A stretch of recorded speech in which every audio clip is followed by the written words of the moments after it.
মেয়েটাকে জিন্দা জমিনে গেড়ে দিত, ওই স্ত্রীটাকে হয়তো 1 বছর পর্যন্ত ঘরে বন্ধ করে রাখত, আর না হলে তাকেও মেরে দিত। আজ মন মোর চঞ্চল রে ভাই, ঝরে দুটি আখি, বুঝাইলে বোঝেস না তুই কোন জঙ্গলের পাখি রে। আজ মন মোর চঞ্চল রে, আজ মন মোর চঞ্চল রে ভাই, ঝরে দুটি আখি, বুঝাইলে বোঝেস না তুই কোন জঙ্গলের পাখি রে। আজ মন মোর চঞ্চল রে। বৈরের পাতায় গরম পানিতে মন তোকে গোসল করাবে, বৈরের পাতায় গরম পানিতে মন তোকে গোসল করাবে, গোসল করাইয়া মন তোকে কাফন পহরাবে রে। আজ মন মোর চঞ্চল রে, কাফন পরাইয়া মন তোর জানাজা পড়িবে, কাফন পরাইয়া মন তোর জানাজা পড়িবে, জানাজা পড়িয়া মন তোকে দফন করিবে রে। আজ মন মোর চঞ্চল রে। মা কান্দিবে বেটার বেটা, বোন কান্দিবে ভাই,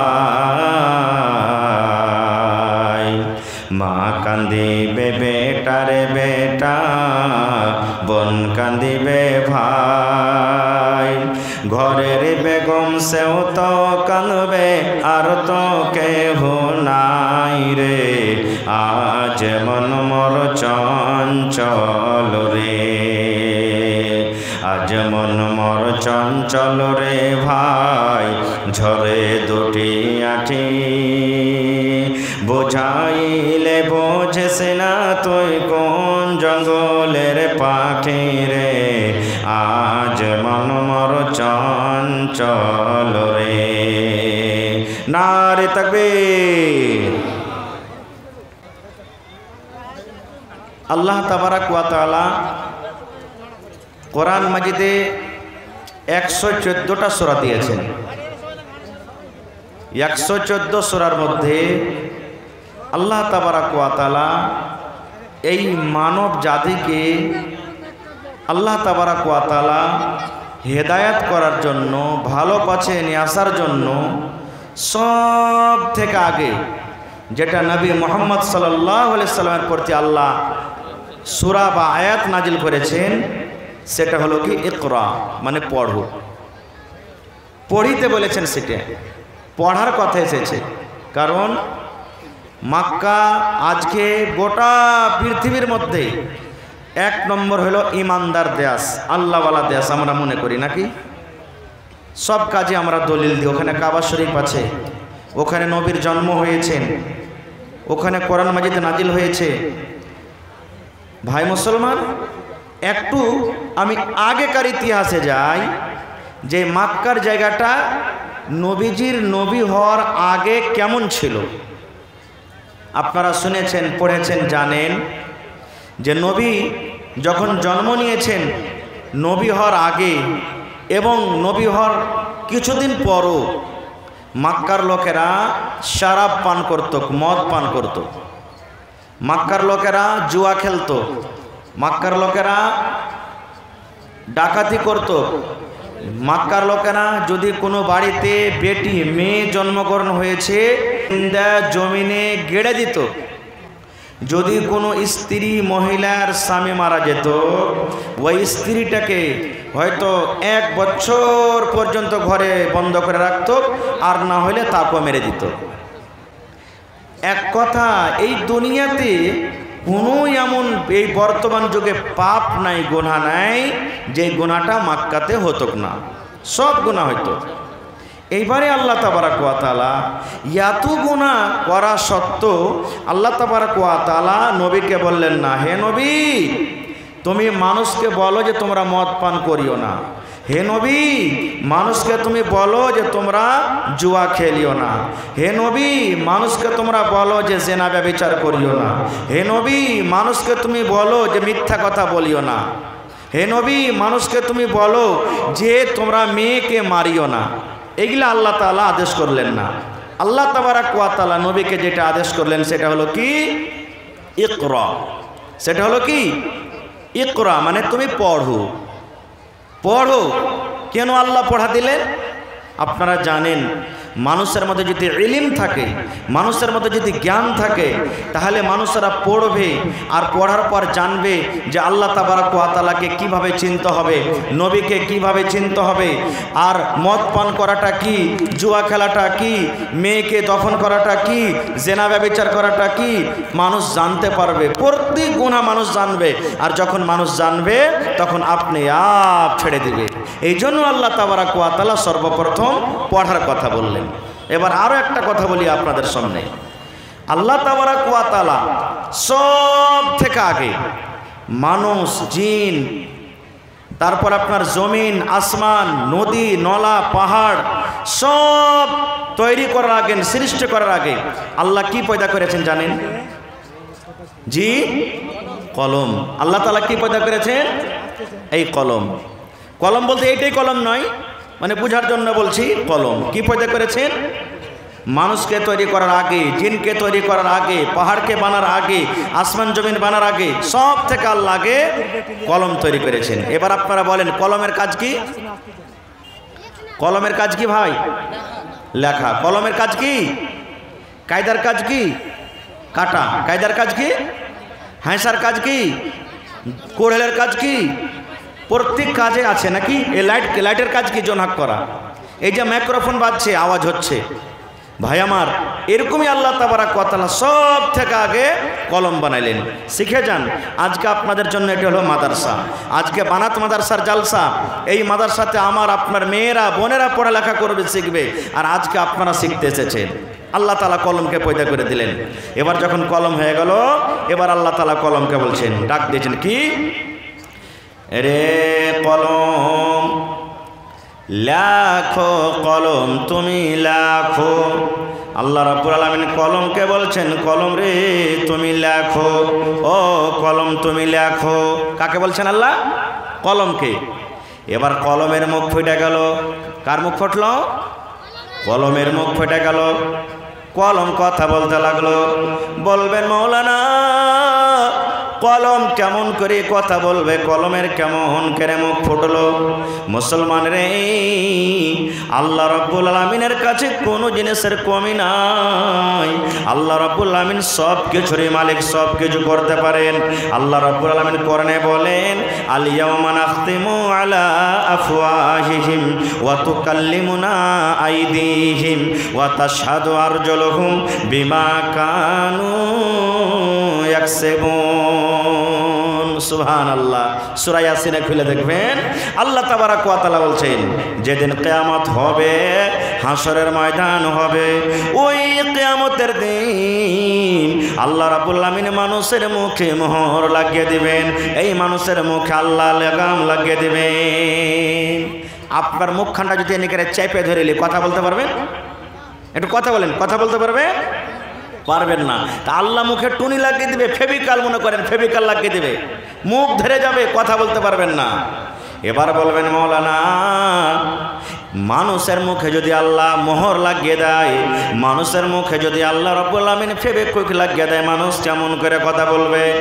আল্লাহ রাব্বুল আলামিন পাকে বলবে পা রে তুই কথা বলে রে পা, যে পায়ে আজকে আমরা কথাটি, যে পা কথা বলতে পারে না, আজকে যে হাত দিয়ে দুনিয়ার কত কাজ আমরা করি, এই হাতে কথা বলতে পারে না। আল্লাহ রাব্বুল আমিন মুখের শক্তিকে আল্লাহ ঘটিয়ে দেবেন, মুখের শক্তিকে আল্লাহ শেষ করে দেবেন, এই মুখে আল্লাহ মোহর লাগিয়ে দেবেন। আল্লাহ রাব্বুল আমিন পাকে বলবে পা রে বল দুনিয়াতে তুই কি করেছিলি রে পা, এই পা তুই কি করেছিলি, এই হাত তুই কি করেছিলি। আল্লাহ রাব্বুল আমিন আদেশে ওরে সুবহানাল্লাহ হাত পট পট পট পট পট পট করে কথা বলবে। আল্লাহ আমার দ্বারাতে এটা করাল ছিল, আল্লাহ আমার দ্বারাতে এটা করাল ছিল, আল্লাহ আমার দ্বারাতে এটা করাল ছিল, আল্লাহ আমার দ্বারাতে এটা করাল ছিল। ওয়া তাশহাদু আরজুলুহুম, হাত যখন নিজের কথা বলতে লাগবে, আল্লাহ 50 বছর জীবনে আমার সাথে এই এই এই এই কাজ কথা করিয়ে নিয়েছে রব্বুল আলামিন। ওয়া তাশহাদু আরজুলুহুম, পা গাওয়া দিয়ে দিবে আল্লাহ জি হাত যা বলছে ঠিকই বলছে, হাত সত্য কথা বলছে, পা গাওয়া দিয়ে দিবে বিমা কানু ইয়াকসিবুন, দুনিয়াতে আমরা যা কিছু করব। এটা বিশ্বাস আছে যে হাত একদিন কথা বলবে? জোরে বলেন বিশ্বাস আছে কি? বিশ্বাস আছে পা একদিন কথা বলবে? জি, কোরআনের কথা। আর যারা কোরআনকে বিশ্বাস করে না তারা কোনোদিন মুমিন হইতে পারে না, কারণ আল্লাহ তাআলা কোরআনের ব্যাপারে সব থেকে আগে নিজে বলছেন। 2 নম্বর সূরা আলিফ লাম মিম যালিকাল কিতাবু লা রাইবা ফীহি হুদাল লিল মুত্তাকিন। ওরে সুবহানাল্লাহ, আল্লাহ রাব্বুল আলামিন বলেন রে দুনিয়ার মানুষ, যালিকাল কিতাব, কোরআন এমন একটা বই, কোরআন এমন একটা কিতাব, কোরআন এমন একটা আল্লাহর পুস্তক, লা রাইবা ফীহি, যাতে কোনো রকমের শক নাই, যাতে কোনো রকমের সন্দেহ নয়। এই কোরআনটা হলো আল্লাহর কিতাব, আল্লাহর কিতাব হইতে কোনো রকমের শক নয়। এবার আল্লাহ বলেন বান্দারে এই কোরআন আমি কেন দিলাম, কেন দিলাম, কোরআনটা কেন দুনিয়াতে দিলাম, আমি মানুষকে কোরআন কেন দিলাম? আল্লাহ রাব্বুল আমিন বলেন বান্দারে কোরআনটা আমি এই জন্য দিলাম, কোরআন তোমরা পড়বে, কোরআন তোমরা পড়বে, কোরআনের মানা বুঝবে, কোরআন তেলাওয়াত করবি, আর হুদাল লিল মুত্তাকিন। আর আল্লাহ রাব্বুল আলামিন বলেন এই কোরআনটাতে মুত্তাকিদের জন্য হিদায়াত রয়েছে। নারে তাকবীর। ভাই আমার, তাহলে বোঝা গেল কিয়ামতের দিন হাত পা গাওয়া দেবে। তাহলে কলম কথা কেন বলতে পারবেন না?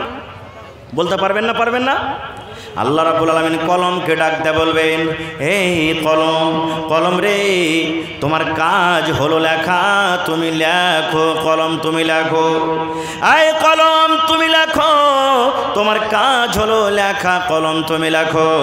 ওরে সুবহানাল্লাহ, এইবারে কলম তখন আল্লাহকে বলবেন মাবুদ কি লিখবো আল্লাহ মেজি, কি লিখবো আল্লাহ মেজি, কি লিখবো আল্লাহ তুমি আদেশ করো।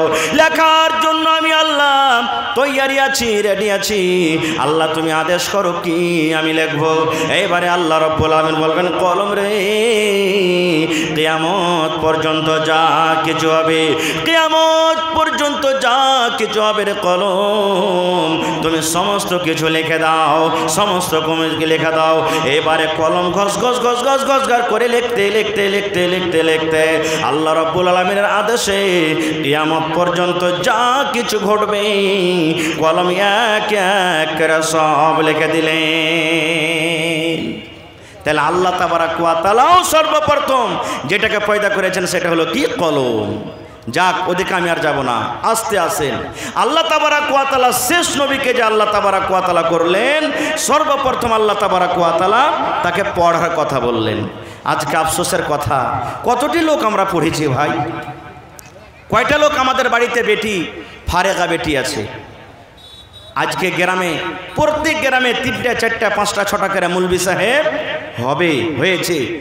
কিন্তু আমার এই গোটা খুট্টির পঞ্চায়েতে যতদূর আমি জানি, আমার মনে হয় যে চিলমারি গ্রাম শুধু বাদ দিয়ে কোনো এমন গ্রাম নেই যে 1 কোটা বেটি ছেলে পড়ে লেখে ফারিক হয়েছে।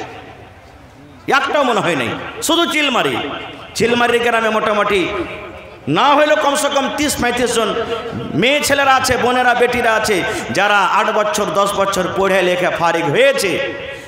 আর তাছাড়া না আমার বিচলাটোলা, না খুট্টি হাসেলি, না পিপালটোলা, না চিড়িয়ারাইকা, না খাত্তাহাট, আমার মনে হয় একটাও গ্রামে হ্যাঁ রানিংয়ে আছে। আল্লাহর রহমতে আল্লাহর দয়াতে মানুষ শুরু করে দিয়েছে।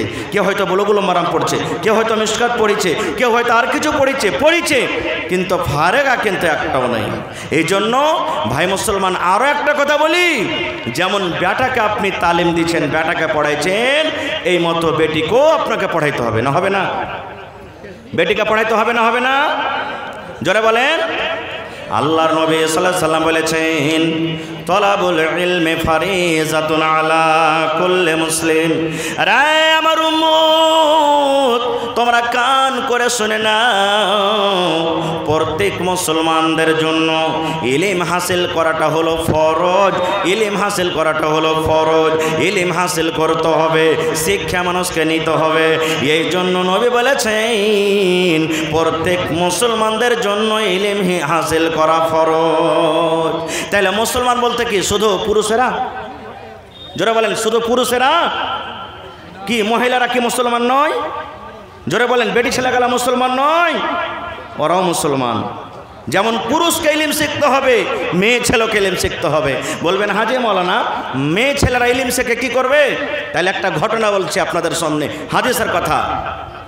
আল্লাহর নবী একদিন বসে আছেন, আল্লাহর নবীর স্ত্রী মা আয়েশা রাদিয়াল্লাহু তাআলা আনহা আল্লাহর নবীর পাঞ্জরে বসে আছেন। মিয়া বিবি গল্প করছেন, যা গল্প করার হয়। এই বর্তমান যুগে আমরা যেমন নিজের স্ত্রীর সাথে গল্প করি, কথা বলি, দয়ার নবী এইবারে বসে আছেন। দয়ার নবীর পাঞ্জরে তার বিবি আয়েশা রাদিয়াল্লাহু তাআলা আনহা বসে আছেন। এইবারে একজন ইয়াহুদের একটা দল, ইয়াহুদের একটা জামাত এসে নবীকে সালাম দিয়েছেন, আসসালামু আলাইকুম। কি সালাম দিচ্ছেন? জোরে বলেন। আমরা যদি দেখা হয় তা আমরা কি বলবো? আসসালামু আলাইকুম। কি বলবো ভাই? একটু কথা বলেন, কি বলবো? আসসালামু আলাইকুম। আমি স্টেজে এলাম, আপনাকে সালাম দিলাম, আসসালামু আলাইকুম। আমাকে আপনি সালাম দিবেন, আসসালামু আলাইকুম। কোন মুসলমানের সাথে দেখা হবে, আসসালামু আলাইকুম।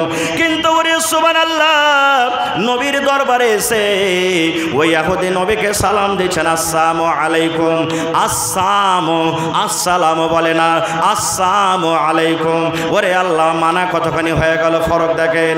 সেই ইহুদি এসে বলছে, নবী গো, আসসালামু আলাইকুম মানে তোমার উপরে মত আছে, তুমি মরে যাও, তুমি মরে যাও, তোমার পরে যেন মত আছে, তুমি মরে যাও, তোমার পরে যেন মত আছে। ইহুদি এসে নবীকে বদদুয়া দিয়েছেন, আসসালামু আলাইকুম। আর আমরা যেটা সালাম দিচ্ছি, শরীয়ত বলেছেন আসসালামু আলাইকুম মানে আল্লাহর সালামতি তোমার পরে হোক, আল্লাহর দয়া তোমার পরে হোক, এটার মানে হলো এটা। আর ও নবীকে সালাম দিচ্ছে আসসালামু আলাইকুম। আচ্ছা বলেন তো, দুনিয়াতে যতই কোনো মানুষের কোনো মা খালারকে পুরুষ খারাপ হয়, ভালো তো দূরের কথা, যদি একটা ভাই কেউ চুরি করছে, ডাকাতি করছে, মদ পান করছে, আর ওর স্ত্রীর সামনে যদি পুরুষটাকে গাইল দেন, তো স্ত্রীটা গাইল দেবেন আপনাকে? ভালো কইবে না ঝগড়া করবে আপনার সাথে? হ্যাঁ, মরার বেটা মরা, আমাকে খাইটা খাওয়াইছে, দু কথা কহবে তা আমি কহবো, রে মরার বেটা মরা, তোরা যদি কইস তো কলসাকে ধরে ফেড়ে দেবো রে মরার বেটারা, খবরদার হার পুরুষকে কথা কহবি না কো। কিন্তু ওরে সুবহানাল্লাহ, আল্লাহর নবী কিছু বললেন না, নবী যে কিছুই বললেন না, নবীকে যে এরকমভাবে বদদুয়া দিয়ে দিলেন। মা আয়েশা রাদিয়াল্লাহু তাআলা আনহা এইবারে নবীর দিক থেকে, নিজের স্বামীর দিক থেকে ইহুদি রেখে বলছেন, ওয়া আলাইকুমুস সালাম ওয়াল লানা। এই ইহুদিরা, আমার নবীকে, আমার স্বামীকে তোরা বদদুয়া দিলি রে, যেন তুই মরে যা, যেন তুই মরে যা, যেন তুই মরে যা। এই ইহুদির দল, তোরা শুনে নে, আমার নবীর জন্য বদদুয়া করছিস। আমি আয়েশা জবাব দিয়ে দিলাম, এই যেন তোরাই মরে যা, তোদের পরে যেন মত আসি, তোরা হালাক হয়ে যা, তোরা বরবাদ হয়ে যা, তোরা ধ্বংস হয়ে যা। আমার নবীকে তোরা এরকম ভাবে গালি দেবে, আমি সহ্য করতে পারবো না। যখন নবী যে কথাটা শুনলেন, নবী যে আয়েশাকে বলছেন, আয়েশা তুমি গালি দিও না, গালি দিও না, গালি দিও না, তুমি তাদের পরে রাগিও না, রাগিও না। এবারে মা আয়েশা বলছেন, ইয়া রাসূলুল্লাহ, আল্লাহর নবী গো, আমার সামনে আপনাকে গালি দিবে আর আমি চুপ করে থাকবো, এটা আমি সহ্য করতে পারি না গো নবীজি, এটা আমি সহ্য করতে পারি না।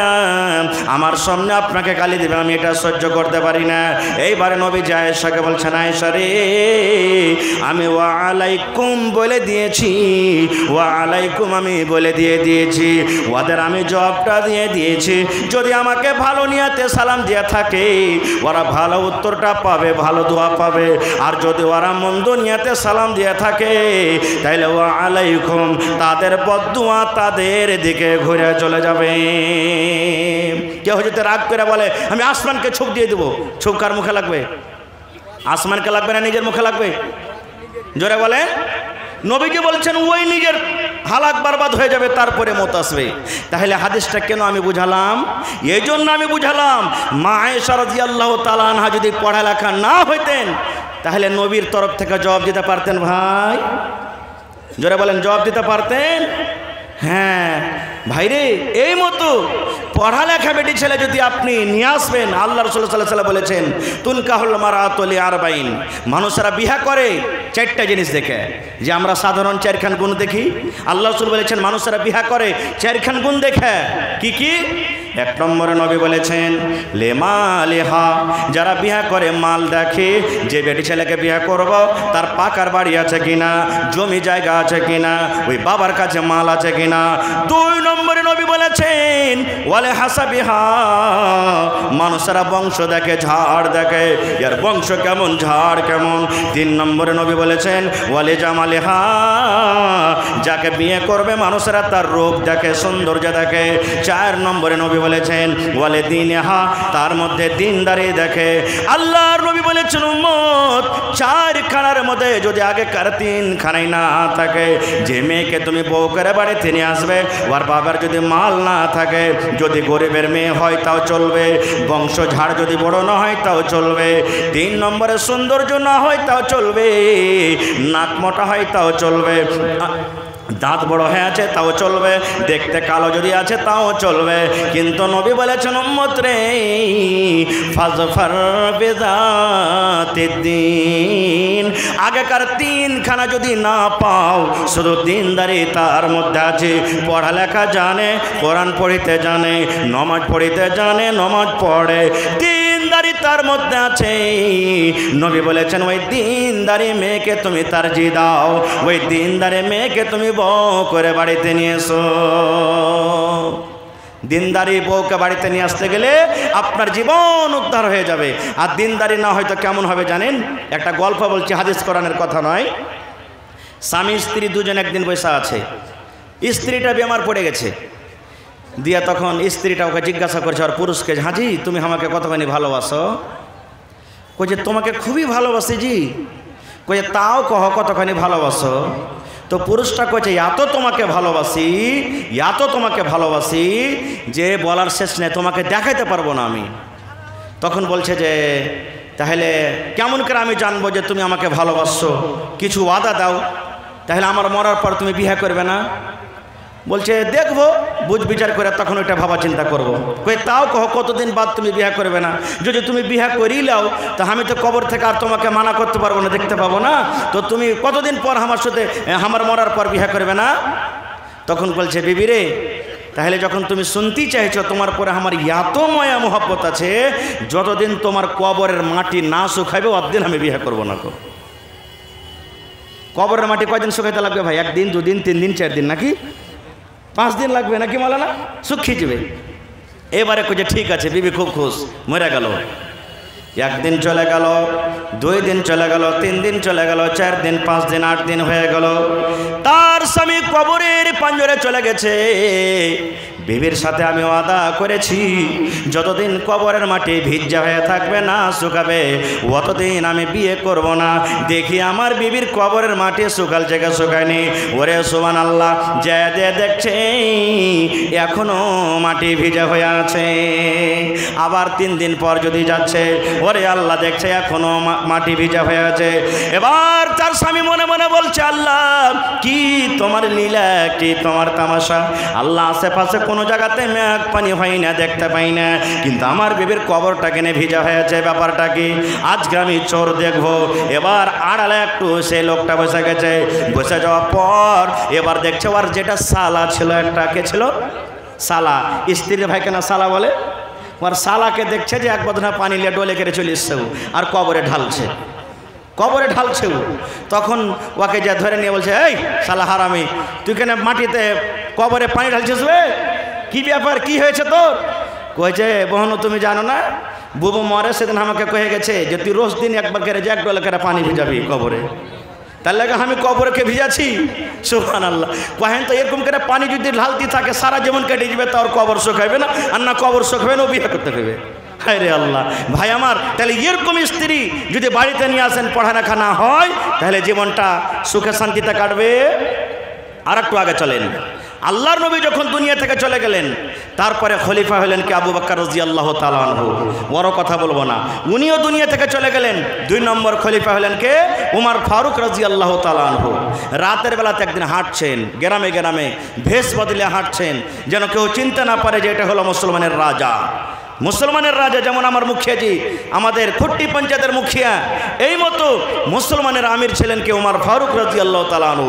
ভেষ বদলে গ্রামে হাঁটছেন, দেখি কোনো বাড়িতে তো কেউ না খেয়ে নাই, দেখি কোনো বাড়িতে তো কেউ বেমার নাই, দেখি কোনো বাড়িতে তো কেউ কষ্ট নাই, এগুলা জানার জন্য হাঁটতে হাঁটতে হাঁটতে হাঁটতে দেখছেন তো এক বাড়িতে মা বেটি ঝগড়া করছে, মা বেটি ঝগড়া করছে। এবার তাদের কথা ঝগড়া শুনে, আওয়াজটা শুনে উমর ফারুক তাদের দুয়ারে কিন্তু দাঁড় হয়ে গেলেন রাতের বেলাতে, যে রাইতে বাড়ি যাব ঠিক হবে না, দেখি মা বেটি কি ঝগড়া করছে। এবার শুনতে লাগলেন, মা বলছেন বেটিকে, ও আমার বেটি খালেদারে জায়েদারে হাফসারে শুনে নে, ও আমার বেটি রাত হয়ে গেছে, 8টা 9টা 10টা রাত হয়ে গেছে, তুমি তাড়াতাড়ি ঘরে চলে যাও আর ওই ইন্দারা কুয়া থেকে পানি তুমি নিয়ে এসো, আর পানি নিয়ে আসার পর ওই দুধে তুমি পানি দিয়ে দাও। কিসে পানি দাও? দুধে পানি দাও। আচ্ছা বলেন, এটা জায়েজ না না জায়েজ? দুধে পানি দিয়ে বিক্রি করা হারাম, কিন্তু নিজের বাড়িতে দুধে পানি মিশাল করাটা জায়েজ, হালাল আছে, মানা নাই। 1 কিলো দুধ আছে, ছেলে পেলে বেশি, 1.5 কিলো দুধ লাগবে, 1/2 কিলো পানি মিশাল করে খান, মানা নেই। কিন্তু 1 কিলো দুধকে 1.5 কিলো করবো, টাকা বেশি হবে, আর আপনি পানি মিশাল করে বিক্রি করবেন, এটা হলো হারাম। সুবহানাল্লাহ। এবার মা বলছে, বেটি রে, ও খালেদা সাফিয়া শুন, ঘরের ভিতরে দুধ রাখা আছে রে মা, তুমি পানি নিয়ে চলে যাও, আর পানি নিয়ে যাওয়ার পর তুমি দুধে পানি মিশাল করে দাও। এবার বেটি বলছে, মা কেন এরকম করব? বলছে, বেটি রে, সকালবেলাতে দহিয়ার আসবে, সকালবেলাতে গারাক আসবে, 3 কেজির জায়গাতে 1 কিলো তুমি যদি পানি দিয়ে দাও, ওজনটা বেড়ে যাবে, টাকা বেশি হয়ে যাবে, লাভ আমাদের হয়ে যাবে। এই জন্য বেটে তুমি চলে যাও, চলে যাও, আর দুধে তুমি পানিটা দিয়ে দাও। এবার বেটি বলছে, মা গে আমি এটা কাজ করতে পারবো না গে, মা গে আমি এটা কাজ করতে পারবো না। কিন্তু উমর ফারুক টাটিতে কান লাগিয়ে লাগিয়ে শুনছেন। মা বেটি তো জানে না কি আমাদের রাজা উমর ফারুক আমাদের কথা শুনছেন। মা বলছে, কেন করবি না? বলছে, মা গে আমাদের রাজা আমিরুল মুমিনিন উমর ফারুক রাদিয়াল্লাহু তাআলা আনহু ওয়াজ করেছেন গে মা, কে দুধে পানি মিশাল করা চলবে না, চলবে না, চলবে না, দুধে পানি মিলা চলবে না। এই জন্য গে মা আমি দুধে পানি মিশাল করব না। যখন কথাটা বলা, মা বলছে, বেটি রে, উমর ফারুক ওয়াজ করেছে দুধে পানি মিলাইতে হবে না, তাহলে উমর ফারুক তো দেখতে পাই না, উমর ফারুক তো আমাদের বাড়িতে নাই। বেটি রে, যা তাড়াতাড়ি চলে যা আর দুধে পানি দিয়ে দে। আমরা মা বেটি যদি রাতের অন্ধকারে এই কাজটা করে ফেলি, তাহলে উমর ফারুক জানতে পারবে না, উমর ফারুক দেখতে পাবে না, আর উমর ফারুক জানতে না পারতে গেলে আমাদেরকে ডাঁড় জরিমানা করবে না। এই ভাই মুসলমান, এবার বেটির কথা শুনেন। বলছে, মা গে আমি এটা কাজ করতে পারবো না গে মা, পারবো না। বলছে, কেন পারবি না? বলছে, মা গে উমর ফারুক যদি আমাদেরকে না দেখেন, উমর ফারুক যদি এখানে না থাকে গে মা, একজন কিন্তু দেখছেন যার নাম হলো কি আল্লাহ, আল্লাহ দেখছেন মা, এই জন্য আমি দিতে পারবো না পানি। সুবহানাল্লাহ। চলে গেলেন উমর ফারুক বাড়িতে। সকাল হইল, সবটি বেটাকে বসিয়ে দিলেন। বসতে বলছে, এই বেটা শোন, তোদের জন্য আমি একটা খুব সুন্দর বেটি ছেলে বহু দেখেছি, তোমরা কে আছো এমন যে তোমরা পছন্দ করছো যে তাকে বিয়ে করবে? একটা বেটা রাজি হয়ে গেল। মেয়েটাকে ডেকে পাঠালেন। মেয়েটাকে ডেকে পাঠিয়ে পরে বলছে, মা তোমার চরিত্র আখলাক আমি বুঝে ফেলেছি, এই জন্য আমার বাড়ির তোমাকে বউ করবো, তুমি কি রাজি আছো? উমর ফারুক যিনি মুসলমানের আমির রাজা, সামান্য একটা সাধারণ ঘরের মেয়ে শুধু দিনদারি ইমানদারি হওয়ার কারণে বহু হয়ে গেল। সুবহানাল্লাহ। এ ভাই মুসলমান, তাহলে মেয়ে ছেলের ইলম শিক্ষা দরকার আছে না নেই? জোরে বলেন, আছে না নেই? আছে। আর একটু আগে চলেন। আল্লাহর নবীকে মক্কার লোকেরা গাইল দিত। কেউ জাদুকর বলতো, কেউ বলতো যে এই পাগল, কেউ বলতো কি দিওয়ানা, কেউ বলতো কার জিন আসছে, কেউ বলতো একটা যে ভূত আসছে। হাদিস বুখারী শরীফের মেলা এরকম গাল দিত। আল্লাহ কোরআনে বলছেন তাও যে মক্কার লোকেরা নবীকে কিভাবে গাল দিয়েছে। ছোট ছোট বাচ্চা, এখনো বালিগ হয়নি, সাবালক হয়নি, ছোট ছোট বাচ্চা। ওর মা ডেকে বলছে, বেটা রে, কই কি গে মা? কইছে, বেটা একটা কাজ করতে পারবি? কইছে, কি গে মা? বলছে, বেটা রে, এই মক্কা নগরে, মক্কার জমিনে আবু জাহাল বলে একটা লোক আছে রে ধন, যে আমার নবীকে গালি দেয়। মেলা এরকম ভাষাতে আমার নবীকে গালি দেয়। বাচ্চা বলছে, মা গালি দেয় তো কি করব? বলছে, বেটা রে, যদি আমার নবীকে যারা গালি দেয়, যারা ইসলামের দুশমন, মুসলমানের দুশমন, নবীর দুশমন, ওই আবু জাহালকে যদি তুই মার্ডার করতে পারিস রে ধন, আমার মা, আমার কলিজা খানটা একবারে বড় হয়ে যাবে। পারবে কাজটা করতে? বেটা রাজি। হ্যাঁ মা করবো। সাবালক হয়নি, সাবালক হবে আছে। দুই ভাই দুই হাতে তলোয়ার। চলে গেলেন যুদ্ধতে। বাদারের লড়াই, বাদারের যুদ্ধ। সুবহানাল্লাহ। ওই যুদ্ধতে চলে গেলেন। কাতারবান্দি হলো, সাফ হলো। নবীজি দোয়া করছেন, নিজের তাম্বুর তলে দোয়া করছেন বিজয় হওয়ার জন্য। সাফবান্দি হয়েছে। সব থেকে আগে দিকে আব্দুর রহমান বিন আওফ রাদিয়াল্লাহু তাআলা আনহু, যুদ্ধ মানুষ, যোদ্ধা মানুষ, তালোয়ার নিয়ে আগা কাতারে আছে, একে আগা দিকে আছে। আর এই বাচ্চা দুটা ভাই নিজের মারপেটের তালোয়ার নিয়ে, একজনা ডাহিন দিকে, একজনা বাঁ দিকে। আচ্ছা, লড়াই করতে যাবেন, আর যদি আপনারা 4-5টা মজবুত মজবুত ভাই থাকেন তো সাহস হবে না? হবে না? হবে না?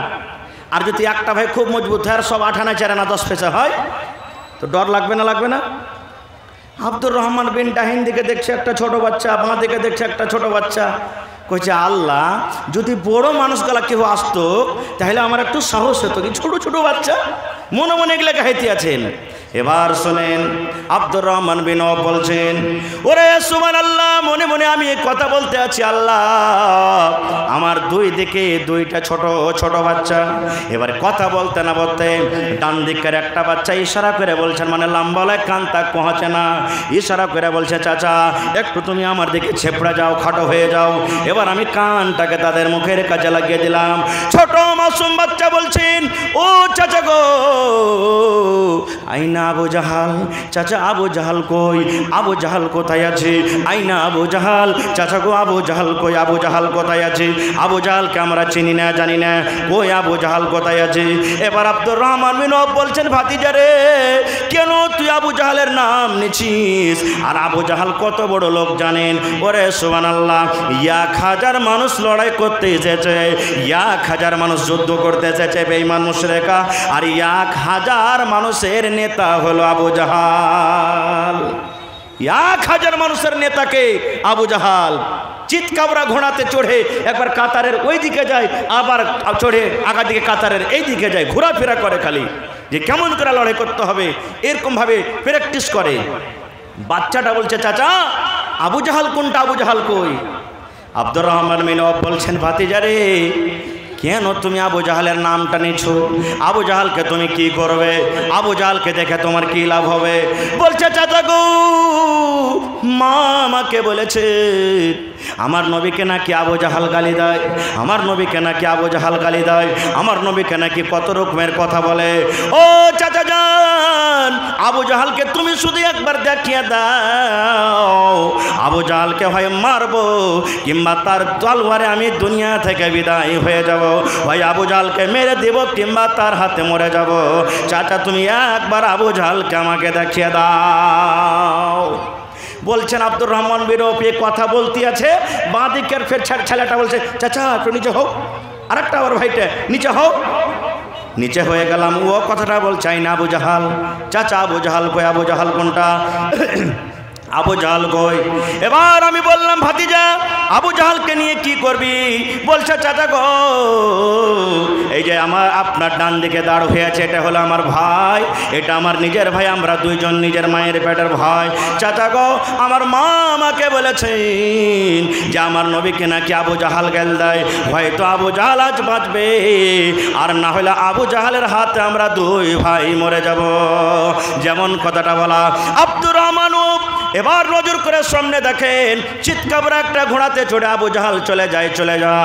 এবার ইশারা করে দুমন থেকে বলছেন ভাতিজারে, ওই যে দেখো তোমাদের শিকারী, যার জন্য তোমরা এসেছো রে ভাতিজা, ওই যে তোমাদের দুশমন, নবীর দুশমন, ওই দেখো ঘোড়ার ওপরে চড়ে চলে যায়। ওরে আল্লাহ, আব্দুর রহমান বলেন আমার মুখ দিয়ে কথাটা এখনো পূর্ণভাবে বলা হয়নি। আল্লাহ রে আল্লাহ, দুইজন বাচ্চা বাঘ যেমন মানুষকে দেখে ঝাঁপিয়ে পড়ে, এমন জোর করে তারা ঝাঁপিয়ে পড়েছে, ইয়াকে সঙ্গে আবু জাহালের ওপরে তারা লাফিয়ে তালোয়ার কোজা দিয়েছে। আর যেমনই তালোয়ার মেরে দেওয়া, আল্লাহ রে আল্লাহ, আবু জাহাল ঘোড়ার ওপর থেকে পড়ে যায়। নারে তাকবীর! হয়নি, হবে না, হতে পারে না, আমার নবীর সাথে কারো তুলনা, হয়নি, হবে না, হতে পারে না, আমার নবীর সাথে কারো তুলনা। হায়রে তুলনা তো দূরের কথা, ছায়াও মিলে না, হয়নি, হবে না, হতে পারে না, আমার নবীর সাথে কারো তুলনা, হয়নি, হবে না, হতে পারে না, আমার নবীর সাথে কারো তুলনা। সকল নবী রাসূল ছিলেন খোদার দিবানা, দু নয়নে দেখব খোদা ছিল তামান্না। আরে মোর নবীকে ডেকে নিলেন, আরে মোর নবীকে ডেকে নিলেন, দেখবে রব্বানা, হয়নি, হবে না, হতে পারে না, আমার নবীর সাথে কারো তুলনা, হয়নি, হবে না, হতে পারে না, আমার নবীর সাথে কারো তুলনা। ইউসুফকে দেখে যারা আঙ্গুল কেটেছে, তারা কে আমার নবীর রূপ দেখেছে। ইউসুফকে দেখে যারা আঙ্গুল কেটেছে, তারা কে আমার নবীর রূপ দেখেছে। আরে দেখতো যদি কেটে দিত, আরে দেখতো যদি কেটে দিত কলিজাখানা, হয়নি, হবে না, হতে পারে না, আমার নবীর সাথে কারো তুলনা, হয়নি, হবে না, হতে পারে না, আমার নবীর সাথে কারো তুলনা। যার শানে আল্লাহ তাআলা করলেন ঘোষণা, খলকে আজিম আমার শাহে মদিনা, যার শানে আল্লাহ তাআলা করলেন ঘোষণা, খলকে আজিম আমার শাহে মদিনা। মুসলমানে নবে ছাড়া কিছুই মানে না, মুমিনে কোরআন ছাড়া কিছুই বোঝে না, হয়নি, হবে না, হতে পারে না, আমার নবীর সাথে কারো তুলনা। নারে তাকবীর! আর দুটো হাদিসের কথা বলবো। আবু সুফিয়ান নবীজির শ্বশুর, আবু সুফিয়ানকে নবীজির শ্বশুর, মুসলমান কিন্তু হয়নি। লম্বা ঘটনা, ছোট করে বলি। এইবারে জামাইয়ের সাথে দেখা করার জন্য আবু সুফিয়ান মক্কা থেকে মদিনা যায়। আমাদের বাড়িতে আমাদের শ্বশুরেরা আসে না বেড়াইতে? জোরে বলেন, আসে না? আসে না? আমরা শ্বশুরের বাড়ি যাই না? হাজি আজ খুট্টি হাসেলের মানুষ ভাত খায়নি না, কেমন কি? হায় আল্লাহ, আমরা আমাদের শ্বশুরের বাড়ি যাই কি যাই না? মাশাআল্লাহ। আমাদের শ্বশুর আমাদের বাড়িতে আসে কি আসে না? আসে। তার ইজ্জত সম্মান করি কি করি না? যদি শ্বশুরের ইজ্জতে যদি একটু কমে হয়ে যায় তো বিবিটা থুইবে, চার চাষ করবে, করবে না? হ্যাঁ, খালি শ্বশুর কি দূরের কথা, শ্বশুরের পক্ষ থেকে কেউ চলে আসুক, হ্যাঁ, যদি এখানটা খালি কাপড় না বিদায় করে দেখে নিয়েন, হ্যাঁ আমার ভাই বাপেরা লাগছে ওর বাড়িতে পড়ে থাকতে আসছে, কত কালের পরে এসছে এখানটা কাপড় গালাতে এবার হিঞ্জার হলো না, মেলায় কথা বলে, বলে কি বলে না, খারজা হোক। এবারে নবীজি বাড়িতে আছেন, কার বাড়িতে আছেন সেদিন? কার বাড়িতে? আবু সুফিয়ান বলছেন যে আমার বেটির বাড়িতে আছে, বেটির বাড়িতে আছে, বেটির ঘরে আছে। এবার এজাজত চাইলেন, নবীকে কাছে এজাজত চাইলেন, নবীজি বললেন আসতে দাও। মুসলমান কিন্তু হয়নি এখন আবু সুফিয়ান। এবার গেলেন ভিতরে। আচ্ছা বলেন তো, আমাদের শ্বশুররা যদি আমাদের বাড়িতে আসে তা আমাদের স্ত্রীরা বসতে দিবে না দিবে না? জোরে বলেন, বসতে দিবে না দিবে না? ওরে সুবহানাল্লাহ, নবীজির বিছানা লাগা আছে, চৌকের ওপরে কিংবা পালঙ্গে নবীর বিছানা বিছা আছে। এইবারে আবু সুফিয়ান নবীর বিছানের ওপরে বসতে যাবেন, জামাইয়ের বিছান, বেটির বিছান, বসতে যাবেন। যেমনই বসতে যাওয়া, সুবহানাল্লাহ, এইবারে বেটি বলছেন আব্বা গো থামো, ও আব্বা থামো থামো। মানে কেমন থামো? যেমন কুটুম বসতে গেছে কুর্সিতে, আর যদি কোনো ময়লা টয়লা লেগে থাকে তো আমরা থামো থামো থামো থামো থামো, ঝেড়ে দিয়ে একটু বলবো না? এই মতো নবীজির স্ত্রী, ওরে সুবহানাল্লাহ, আব্বাকে বলছেন আব্বা থামো, একটু থামো, বসিও না, বিছানায় বসিও না আব্বা, বিছানায় বসিও না। আবু সুফিয়ান বললেন আমি ধমক দিয়ে দাঁড় হয়ে গেলাম। এবারে আমি যখন দাঁড় হয়ে গেলাম, ওরে সুবহানাল্লাহ, আমার বেটি আমাকে বিছানাতে বসতে না দিয়ে ওই বিছানা খানটাকে জমা করে এক সাইডে রেখে দিলেন। এবার রেখে দেওয়ার পর বলছেন আব্বা তুমি এখন বিছানায় বসে যাও। সহিহ হাদিস। বিছানা খানটা জমা করে দিল, ওপরকার যত কাপড় ধরিয়েছে, আর খালি বিছানাতে বলছেন চৌকিতে বা খাটে এখন বসো। এবার আবু সুফিয়ান বলছেন মা রে, এরকম কাজ তুমি করলে কেন রে মা? আমি তো হইলাম তোমার বাপ, তুমি হইলে আমার বেটি, এই মুহাম্মদ হলো আমার জামাই, আর জামাইয়ের বাড়িতে আমি এসেছি, বেটের বাড়িতে এসেছি। বাপকে আদর করে বসতে দিয়েছ, বাপকে আদর করে বসতে দিয়ে বিছানা কেন তুমি জমা করে নি না? কেন আমাকে বিছানায় তুমি বসতে দিলে না? কেন তুমি বিছানা খানটাকে জমা করে নি না? এবারে ওরে সুবহানাল্লাহ, নবীজির স্ত্রী ওই আবু সুফিয়ানের বেটি বলছে আব্বা গো, তুমি নবীর বিছানাতে বসার এখনো যোগ্য হওনি, তোমার মতো মানুষটা নবীর বিছানায় বসবে এটা হক কিন্তু রাখে না। এবারে বেটি বলছে কেন রে বেটি? আব্বা বলছে কেন রে বেটি? কেন আমি বিছানায় বসতে পাবো না? এটা তো হলো আমার জামাই, মুহাম্মদ হলো আমার জামাই, আর তুমি হলো আমার বেটি।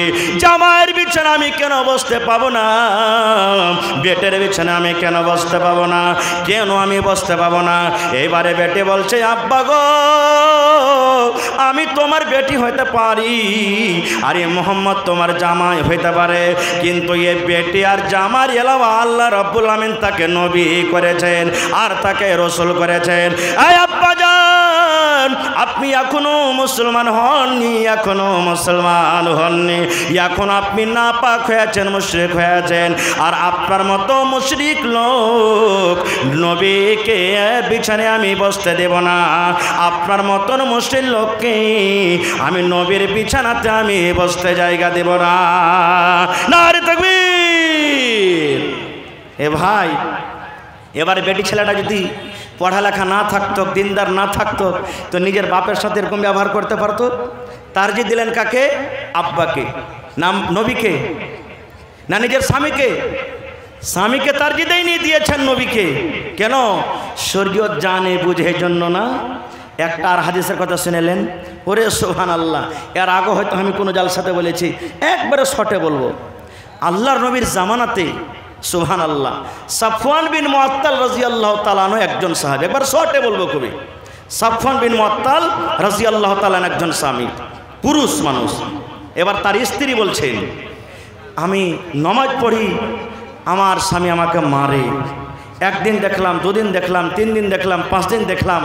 এবার নবীর দরবারে আমি কিন্তু শেকায়ত নিয়ে চলে গেলাম আমার স্বামীর জন্য শেকায়ত নিয়ে গেলাম। যেমন আমার এই চিলমারি গ্রামে যদি কোনো মানুষ ভুল করে আমার মুখিয়াজির কাছে চলে যায়, আমার মাওলানার কাছে চলে যায় যে ইনসাফ করে দেন, ফয়সালা করে দেন। এই মতো সেই মহিলা সাফওয়ান বিন মুআত্তালের স্ত্রী নবীর কাছে চলে গেলেন শেকায়ত নিয়ে। কার?